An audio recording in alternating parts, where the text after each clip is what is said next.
जय हिंद साथियों, मैं आदेश आप सभी का राही आदि क्लासेस में स्वागत करता हूं। कल से हमने साहित्य पढ़ना शुरू किया है। कल हमने पढ़ा है हिंदी की उपभाषाएं एवं बोली। उम्मीद है आपने उस क्लास को देख लिया होगा। आज हम पढ़ने वाले हैं विभिन्न कालखंड एवं नामकरण। क्लास में आप शुरू से अंत तक बने रहिएगा। क्लास को ज़रूर देखिएगा, क्लास को लाइक कीजिएगा, शेयर कीजिएगा और अपने सभी साथियों को बोलिएगा कि चैनल को अधिक से अधिक सब्सक्राइब कर लें। अब हम अपनी क्लास को शुरू करते हैं। क्लास को आप शुरू से अंत तक देखिएगा। समय कम हो आप बाद में स्पीड बढ़ाकर देख सकते हैं। और आपकी प्रैक्टिस भी होगी, कल नहीं हुई थी लेकिन अब प्रैक्टिस शाम को हो जाएगी और साहित्य इधर हम पढ़ लेंगे। अब हम अपनी क्लास को शुरू करते हैं। पढ़ने वाले हैं विभिन्न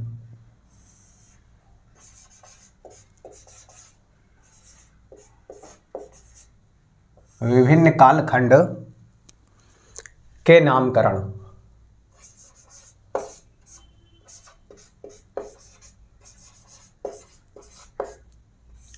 विभिन्न कालखंड के नामकरण। सबसे पहले हम देखेंगे आदिकाल को। क्या देखेंगे? सबसे पहले देखने वाले हैं, पहला है हमारा आदि काल।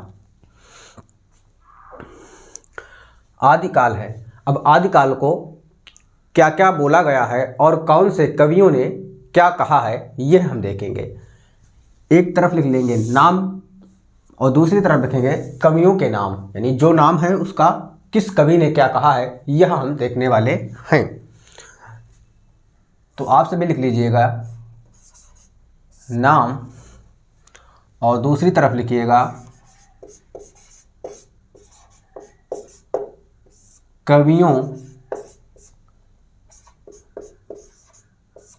के नाम।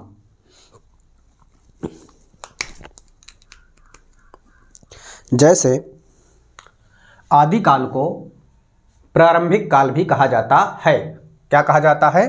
प्रारंभिक काल।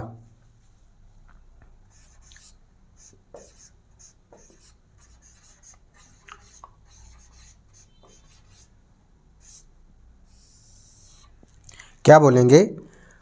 प्रारंभिक काल। काल को यहाँ से अलग भी कर सकते हैं, पहले लिख सकते हैं प्रारंभिक और काल। अब प्रारंभिक काल किसने कहा है आदिकाल को? तो मित्र बंधु हैं। किसने कहा है? मिश्र बंधु। मिश्र बंधु। क्वेश्चन आपसे किस प्रकार पूछेगा कि आदिकाल को प्रारंभिक काल किसने कहा है? क्या आदिकाल को प्रारंभिक काल किसने कहा है? तो आदिकाल को प्रारंभिक काल किसने कहा है? मिश्र बंधु ने कहा है। आगे देखते हैं। आगे है वीरगाथा काल। आदिकाल को वीरगाथा काल भी कहा जाता है। अब वीरगाथा काल किसने कहा है यह आपका क्वेश्चन होगा। तो वीरगाथा काल रामचंद्र शुक्ल ने कहा है। रामचंद्र शुक्ल। आदिकाल को वीरगाथा काल रामचंद्र शुक्ल ने कहा है। इसके बाद है बीजोपन काल।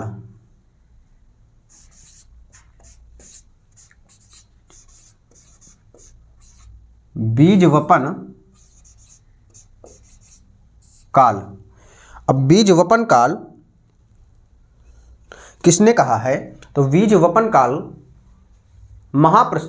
महावीर प्रसाद द्विवेदी जी ने कहा है।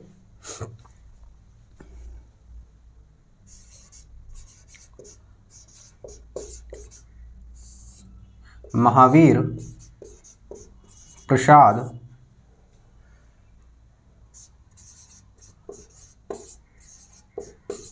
द्विवेदी जी ने आदिकाल को बीजवपन काल कहा है। अब इसके बाद है आगे चारण काल। चारण काल। अब आदिकाल को चारण काल किसने कहा है? आदिकाल को चारण काल डॉक्टर डॉक्टर गियर्सन जी ने कहा है, या फिर रामकुमार वर्मा भी ऑप्शन में दिया जाएगा। तो जो दिया जाए यानी दो में से कोई एक ही दिया जाएगा। तो आगे यहाँ पर लिख सकते हैं कि डॉक्टर रामकुमार वर्मा, डॉक्टर राम कुमार वर्मा जी ने कहा है। इसके बाद है आदिकाल। आदिकाल किसने कहा है? आदिकाल हजारी प्रसाद द्विवेदी जी ने कहा है। किसने कहा है? हजारी प्रसाद द्विवेदी। इसके बाद है सिद्ध सामंत काल। क्या है? इसके बाद सिद्ध सामंत काल है।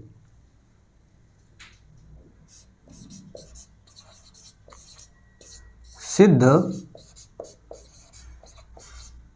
सामंत काल। आदिकाल को सिद्ध सामंत काल किसने कहा है?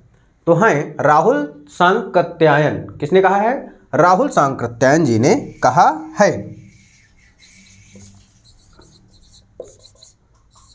अब सांकृत्यायन की वर्तनी भी लिखने को आ जाता है। तो सांकृत्यायन किस प्रकार से लिखा जाता है यह भी आपको ध्यान में रखना है।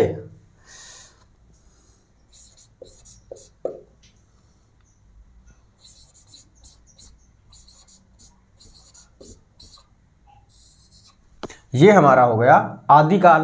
अब हम पढ़ने वाले हैं आदिकाल के बाद भक्ति काल। अब क्या पढ़ेंगे?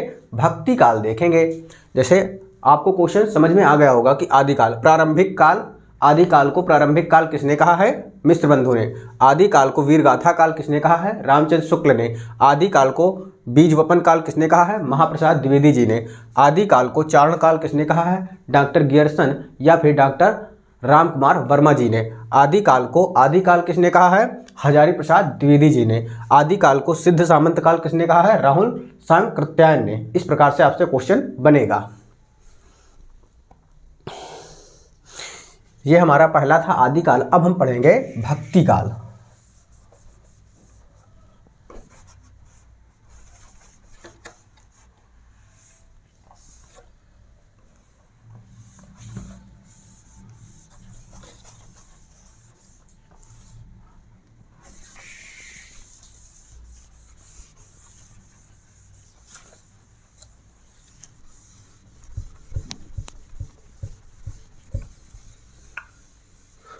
क्लास में आप सभी बने रहिएगा क्योंकि मिटाना तो पड़ेगा ही और मिटाने में थोड़ा सा तो टाइम लगेगा।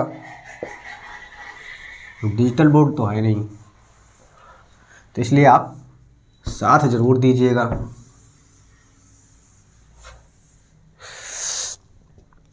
अब दूसरा हम सभी पढ़ने वाले हैं क्या? भक्ति काल। अब भक्ति काल के अंतर्गत यानी भक्ति काल को किसने क्या कहा है? भक्ति काल को पहले भक्ति काल ही किसने कहा है? भक्ति काल को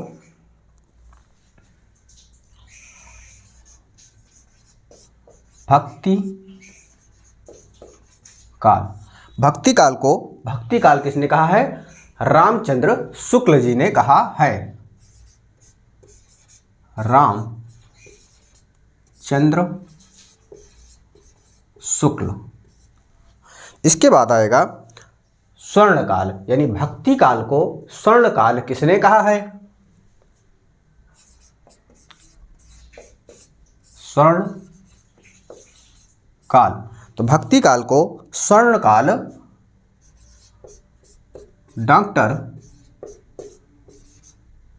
गियर्सन ने कहा है। भक्ति काल को स्वर्ण काल डॉक्टर गियर्सन ने कहा है। इसके बाद है लोक जागरण काल। लोक जागरण काल। अब भक्ति काल को लोक जागरण काल किसने कहा है, यानी भक्ति काल को लोक जागरण काल किसने कहा है? हजारी प्रसाद द्विवेदी जी ने। हजारी प्रसाद द्विवेदी जी ने कहा है। हमने पढ़ा आदिकाल और भक्ति काल। इसके बाद अब पढ़ने वाले हैं रीतिकाल। अब पढ़ेंगे रीतिकाल को।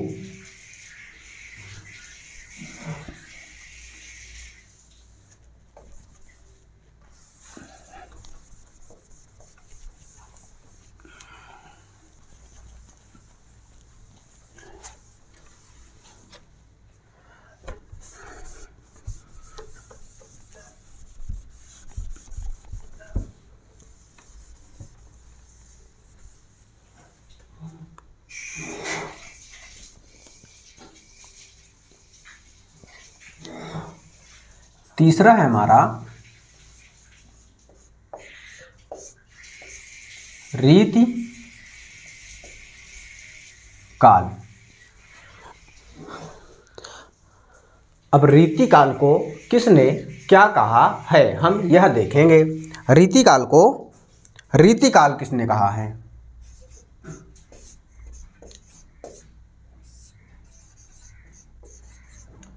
रीतिकाल को रीतिकाल किसने कहा है? रामचंद्र शुक्ल जी ने कहा है।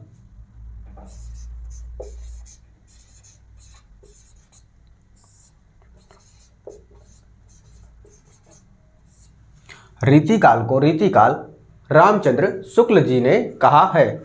इसके बाद है श्रृंगार काल। क्या? श्रृंगार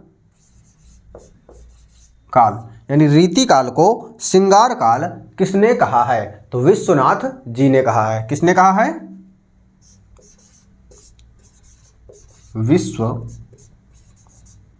विश्वनाथ मिश्र। विश्वनाथ मिश्र। विश्वनाथ मिश्र जी ने रीति काल को श्रृंगार काल कहा है। फिर आता है कला काल।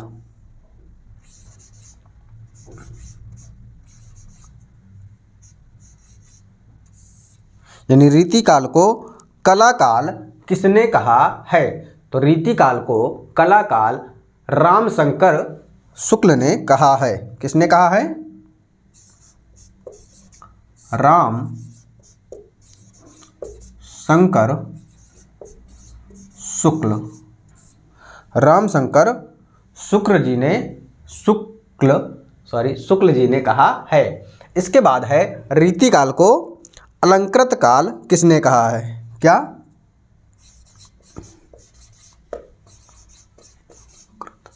अलंकृत काल।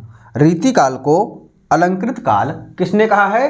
तो मिश्र बंधु ने कहा है। किसने कहा है? मिश्र बंधु। मिश्र बंधु जी ने कहा है। हमने क्या पढ़ा? आदिकाल पढ़ा, रीतिकाल पढ़ा और भक्तिकाल। आदिकाल, भक्तिकाल, रीतिकाल। अब हम पढ़ेंगे आधुनिक काल। क्या पढ़ेंगे? आधुनिक काल को पढ़ेंगे कि आधुनिक काल को किसने क्या कहा है।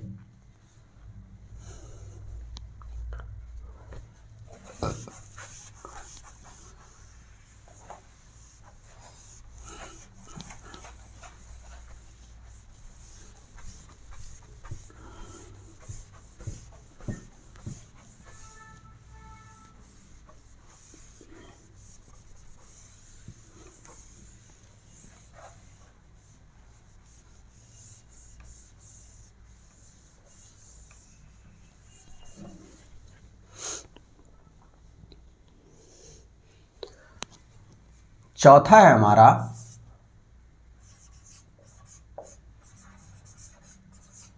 आधुनिक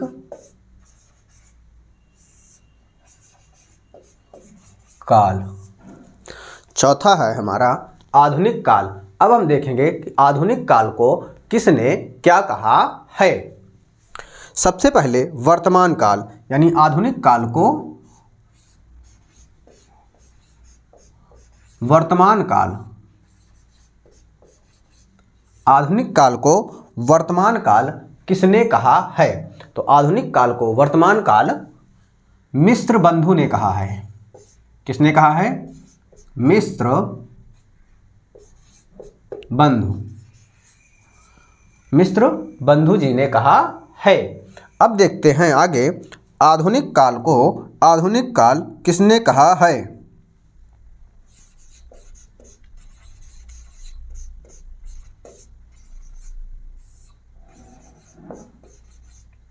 आधुनिक काल को आधुनिक काल गणपति चंद्र जी ने कहा है। किसने? गणपति चंद्र।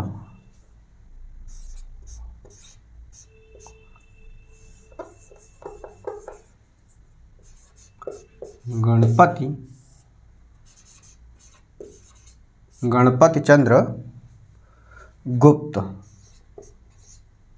गणपति चंद्र गुप्त जी ने आधुनिक काल को आधुनिक काल कहा है। इसके बाद है गद्य काल, यानी आधुनिक काल को गद्य काल किसने कहा है।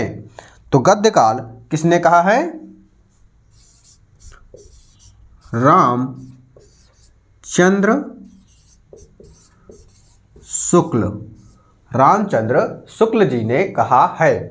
इसके बाद अब मैं बताना चाहूँगा आपको कि जैसे हर जगह मिस्र बंधु आता है। मिस्र बंधु, बंधु मतलब भाई, यानी कई सारे लोग, 2-3 लोग मिलके। तो मिस्र बंधु के अंतर्गत 3 लोग आते हैं। कितने? मिस्र बंधु के अंतर्गत 3 लोग आते हैं। तो आप सभी अगर जानना चाहते हैं, लिखना चाहते हैं तो लिख लीजिएगा यहाँ पर कि मिस्र बंधु, क्या लिखेंगे? मिस्र बंधु, इस प्रकार, या फिर यहाँ पे आधा ना भी लिख सकते हैं, ऐसे ही लिख लीजिएगा मिस्र बंधु। अब मिस्र बंधु के अंतर्गत 3 लोग आएंगे। कौन कौन से आएंगे? गणेश बिहारी जी आएंगे। पहले यहाँ लिख लीजिएगा मिस्र बंधु के अंतर्गत गणेश बिहारी, गणेश बिहारी आएंगे और सुखदेव बिहारी आएंगे। कौन आएंगे? सुखदेव बिहारी, सुखदेव बिहारी हो गए। और कौन आएंगे? श्याम बिहारी आएंगे। तीसरे हैं श्याम बिहारी, तीसरे हैं श्याम बिहारी। तो ये आपका रहा विभिन्न कालखंड और कालखंडों के नाम, यानी आदिकाल, भक्तिकाल, रीतिकाल, आधुनिक काल। आधुनिक काल यानी भक्तिकाल को के जो अन्य नाम थे उनको किसने क्या कहा है। रीतिकाल के जो अन्य नाम थे उसको किसने क्या कहा था।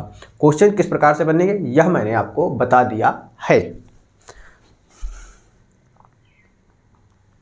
आगे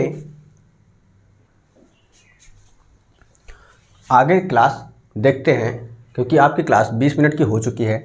अब हम देख लेते हैं क्या कि कालखंडों का विभाजन, जैसे हमने ये सभी कालखंड पढ़े हैं तो इसका विभाजन देखते हैं कि यह कब से कब तक था।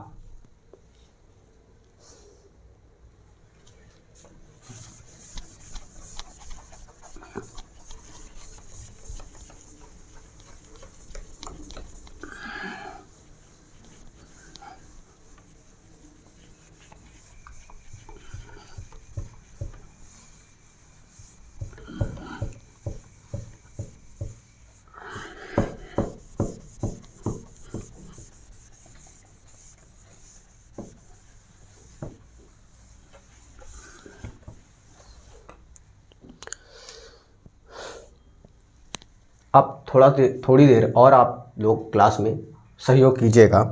क्या लिखते हैं, काव्य कालखंड का विभाजन।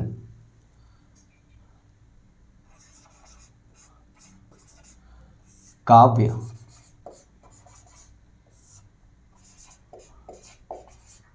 कालखंड का विभाजन। अब इसका हम विभाजन देखेंगे तो विभाजन क्या है,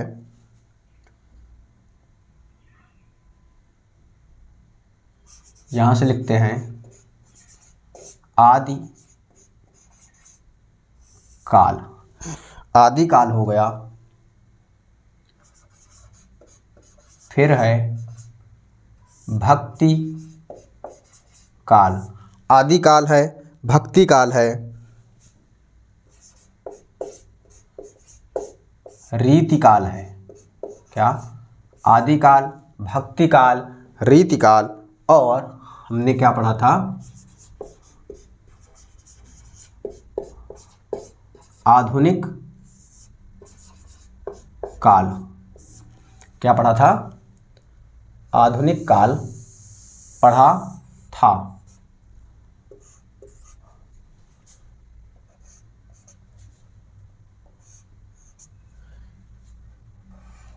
ये क्या हो गया, काव्य कालखंड का विभाजन हो गया 4। अब देखते हैं कि आदिकाल कब से कब तक था। ये हम किसके अनुसार पढ़ रहे हैं, यह आचार्य रामचंद्र शुक्ल के अनुसार पढ़ रहे हैं। अगर लिखना चाहें तो यहाँ पर आप लिख लीजिएगा, आचार्य रामचंद्र शुक्ल के अनुसार।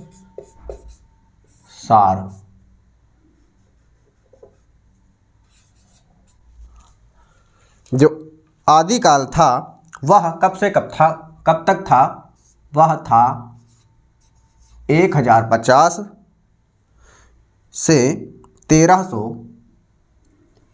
थोड़ा बड़ा लिख देते हैं ताकि दिखाई दे, 1050 से 1375 ईस्वी, ये हमारा था आदिकाल। और भक्ति काल कब तक था, तो भक्ति काल 1375 से 1700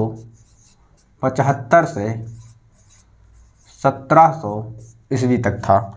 कब तक था, 1375 से 1700 ईस्वी तक था। अब आता है रीतिकाल। रीतिकाल था 1700 से 1900 ईस्वी। रीतिकाल था 1700 से लेकर 1900 ईस्वी तक था। फिर आता है आधुनिक काल।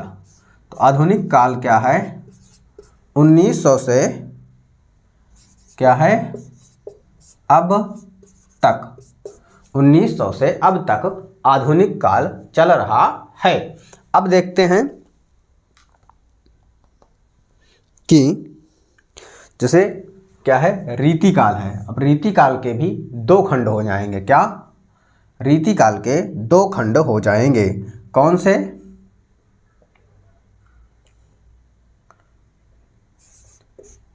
एक होगा रीतिबद्ध। क्या होगा, रीतिबद्ध। और दूसरा होगा रीति मुक्त। क्या होगा, रीतिबद्ध और रीति मुक्त हो जाएगा। ये होगा रीति काल के। अब रीतिबद्ध किसने कहा है, यह देखेंगे। रीतिबद्ध है चिंतामणि। चिंतामणि रीतिबद्ध किसने कहा, चिंतामणि। और रीति मुक्त किसने कहा है, इसे कहा है घनानंद। किसने कहा है, घनानंद। इसे किसने कहा, घनानंद। अब आएंगे भक्ति काल। भक्ति काल के भी कई विभाजन हैं। किसके? भक्ति काल के कई विभाजन हैं। अब हम देखेंगे भक्ति काल के जो विभाजन हैं वह है निर्गुण भक्ति शाखा। यहाँ लिखते हैं निर्गुण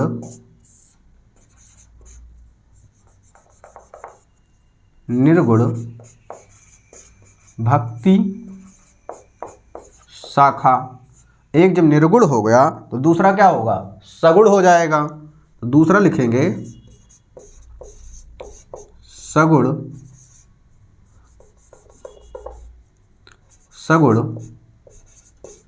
भक्ति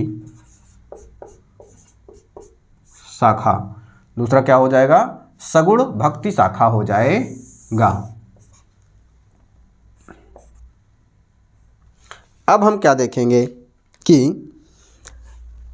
निर्गुण भक्ति शाखा के अंतर्गत कौन कौन से आएंगे और सगुण भक्ति शाखा के अंतर्गत कौन कौन से आएंगे। तो निर्गुण के अंतर्गत 2 आएंगे। कौन कौन से? ज्ञानाश्रयी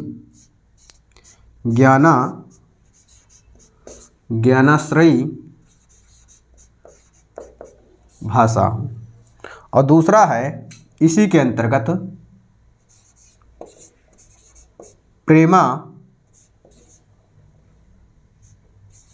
प्रेमाश्रयी भाषा। ज्ञानाश्रयी भाषा और प्रेमाश्रयी भाषा। अब देखेंगे सगुण भक्ति शाखा के खंड। तो सगुण भक्ति शाखा के क्या होगा?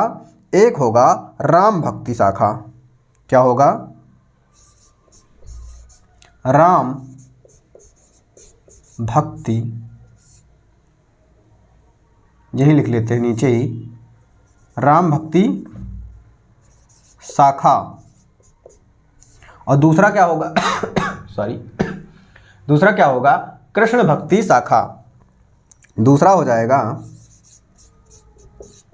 कृष्ण भक्ति शाखा। तो ये हो जाएंगे इसके खंड।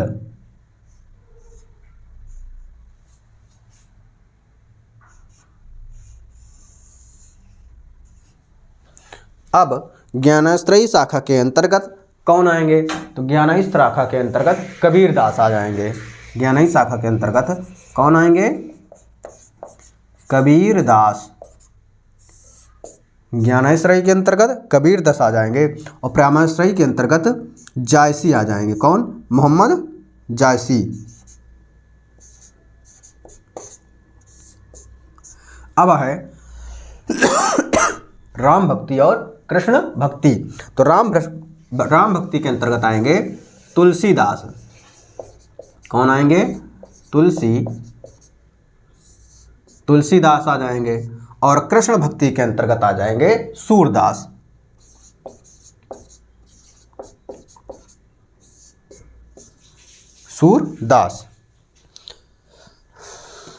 तो ये हमारा था कालखंडों का विभाजन। उम्मीद है आपको क्लास पसंद आई होगी। आज की क्लास को यहीं पे समाप्त करते हैं। आप सभी का इस क्लास में जुड़ने के लिए बहुत बहुत धन्यवाद।